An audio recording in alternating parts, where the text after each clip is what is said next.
Bonjour à tous et à toutes, c'est Paul Dame pour vous présenter aujourd'hui un nouveau Sapin en sucette.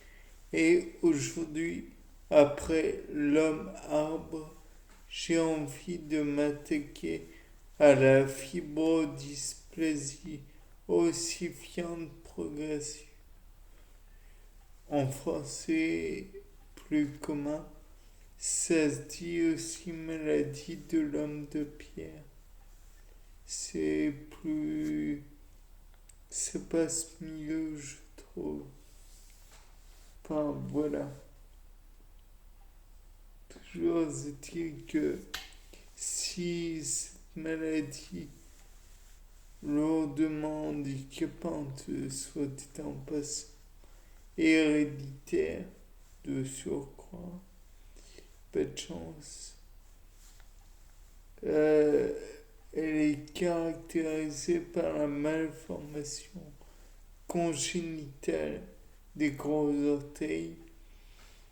Je ne sais pas si c'est très important de le savoir. Ça permet de repérer à la limite ou de mettre sur la voie. Mais le plus important, c'est que il y a l'ossification progressive de certains tissus mous extracellulaires. Cette ossification est dite hétérotopique de l'os qualitativement normal. Ouais, donc fait avec du calcium, des phosphates, des phosphates, oui, des atomes de phosphore, où il n'a pas lieu d'être. En somme, là où vous avez des cellules, par exemple de muscles, des myocytes en somme, vous avez aussi la possibilité d'avoir des os, ou plutôt dans les tissus,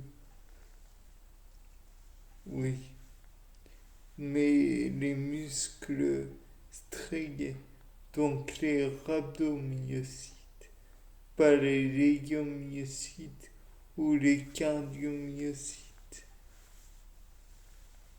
Dans les tendons, donc oui, les ligaments et les tissus conjonctifs, appelés fascia et aponévrose. Oui, c'est peu importe. Muscles. Et certains néanmoins, dans les muscles que l'on a, sont épargnés. Par exemple, les muscles oculaires, ceux qui permettent de rétrécir ou d'agrandir la pupille de l'œil quand vous êtes face à une lumière. Le diaphragme qui a un comportement à la fois de léguomyocyte et de rhabdomyocyte, et j'en passe. La maladie de l'homme de pierre évolue par poussée, comme la sclérose en plaques, qui réduisent progressivement la mobilité et l'autonomie. Et donc, voilà, sans ankylosol et articulations. Et provoque des déformations. Hmm. Triste maladie, je vous le dis. Mais peut-être y a-t-il un point positif dans l'histoire, si tant est que l'on puisse dire cela, à savoir le gène en cause situé sur le deuxième chromosome, a été découvert en avril 2006. Son nom, je vous le passe, encore que pour les plus curieux, ACVR1 ALK2. Ça vous fait une belle jambe. Il gouverne la fabrication d'un récepteur protéique sur lequel celui des facteurs de croissance stimulant la formation osseuse. Eh bien, la formation osseuse, elle est un peu trop importante. Il faudrait presque utiliser CRISPR-Cas9 à l'endroit de tous les muscles qui peuvent être gênés, dont ceux de la nuque, pour qu'ils retirent ce gène. Néanmoins, le problème, c'est que ce gène, faudrait le remplacer par un gène qui, lui, est éventuellement opérationnel, car peut-être qu'il est utile.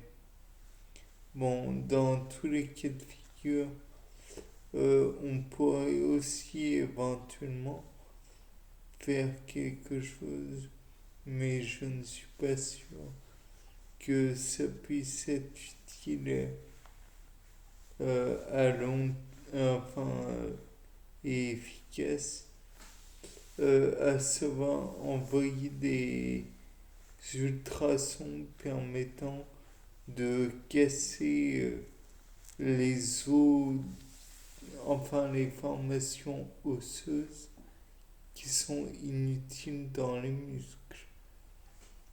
De là, on peut dire aussi qu'éventuellement, il faudrait presque implanter un système, ou alors, oui, implanter un système dans les muscles, ou alors implanter un système aussi qui pourrait engendrer des vibrations dans tout le corps. Peut-être aussi pourrait-il y avoir un genre de pompe à, comment dire, à corticoïdes, puisque comme vous le savez, les corticoïdes ont cette merveilleuse faculté d'être anti-inflammatoire.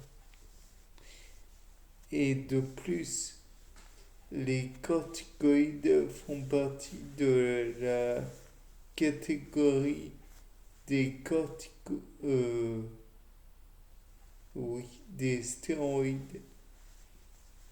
Et cela donc, en plus d'être anti-inflammatoire, pourrait engendrer une plus grande vivacité de la personne, bien que ne nous le cachons pas, pardon,